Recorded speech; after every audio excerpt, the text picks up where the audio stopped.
Apple's Siri can control your home lights, but it's a bit complicated. I'm Bridget Carey. This is your CNET update.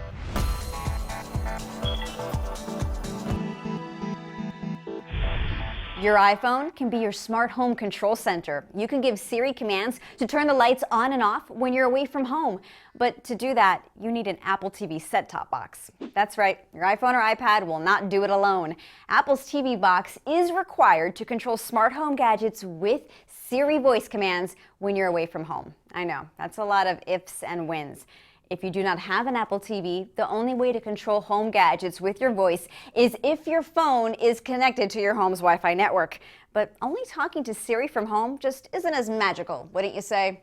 Smart home technology can be a headache to understand, set up, and sync.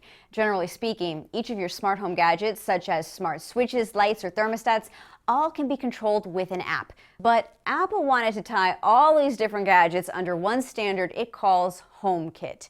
If a gadget is HomeKit compatible, it responds to voice commands with Siri.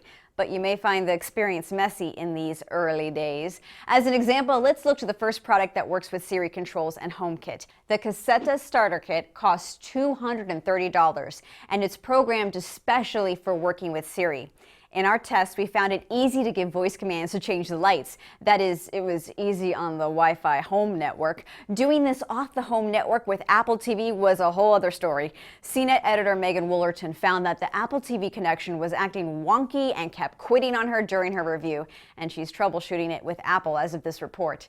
When you're installing any smart home device, you might as well prepare yourself to be on the phone with tech support. That goes for any product. It comes with the territory of being an early adopter. And keep in mind, if all else fails, you can just control Lutron with its own app. Everything I'm talking about here comes down to the power of controlling it with Siri voice commands and for controlling things on the Apple Watch.